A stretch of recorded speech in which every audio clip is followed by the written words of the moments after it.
Ja, jeg vil så forklare om figur 110, som man kan finde i bogen Biologi til tiden, og figuren den er jo så baseret på menstruationscyklusen.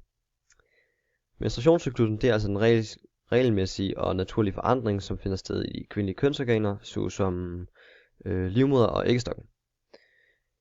Den her cyklus det er så en gennemgang af forberedelsen af livmoderen til at gøre sig klar til graviditet, og den her cyklus den varer gennemsnitligt omkring 28 dage. Denne cyklus den starter selvfølgelig ved første dag, og man kan ikke rigtig se noget endnu. Men det der allerede sker, det er at FSH begynder at stige, og FSH det står så for follikelstimulerende hormon. Det der så sker ved FSH her, det er at det kommer ud i blodet, og via blodet så kommer det så ned til folliklerne nede ved æggestokken. Det kan man så se her. Det FSH det så gør ved de her follikler i æggestokken, det er at det får dem til at modnes. Når folliklerne så modnes, så begynder det så at producere østrogen. Og det kan man så se på grafen her, at det østrogen det stiger samtidig med at FSH det stiger. Når det her østrogen det så har nået sit toppunkt, det vil så sige her, så er den i stand til at lave det der hedder en positiv feedback på LH. Feedbacken kan man sådan set også kalde for en forstærkningscyklus.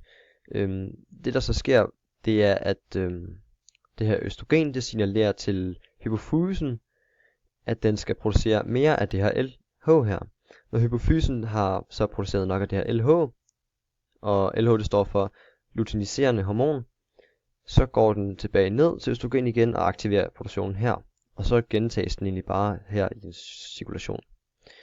Resultatet af den her feedback her, det viser så, at der er et kæmpe højt niveau af hormonerne. Og det er nemlig godt, da LH skal have et højt niveau for at begynde at påvirke æggeløsningen hernede.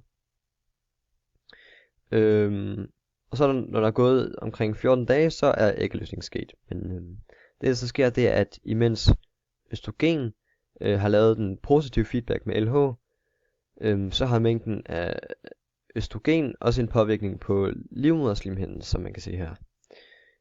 Det østrogenet det gør, det er at det får cellerne til at dele sig samt vokse. Og det kan man så se her på grafen, at det begynder at vokse. Dog dannes der også de her blodkar mellem alle de her celler her, og det kan man se som alle de her huller omkring. Og grunden til det, det er jo så, at det er meningen, at det befrugtede æg, det skulle kunne være der. Østrogen gør dog en sidste ting, og det er noget ved livmoderslimmunden. Og det er, at der er sådan en sej slimprop. Og det østrogen gør, det er så opløst, så det bliver sådan noget fortyndet slim.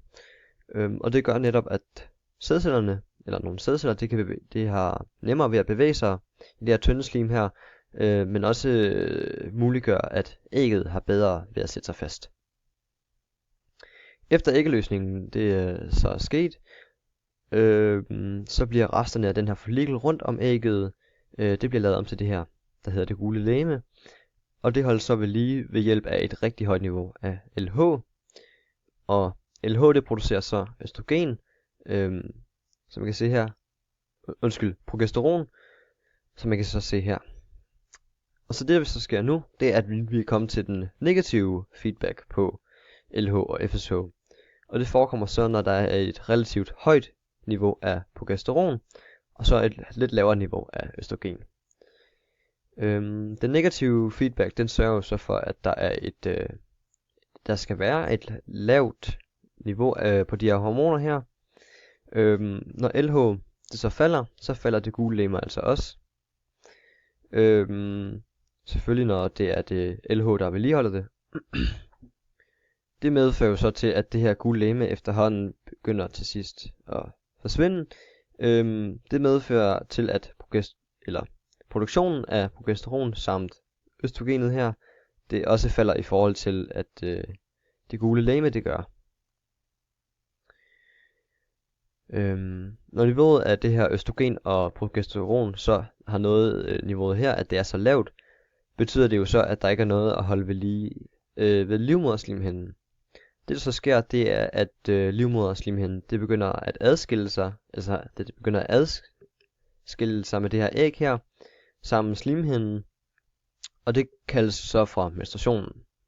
Og efter den her proces startes, eller efter den her proces den er sluttet, så startes en ny menstruationscyklus endnu en gang. Ja, det var så menstruationscyklusen. Og så vil jeg lige hurtigt forklare om det her morgentemperatur, lige hurtigt.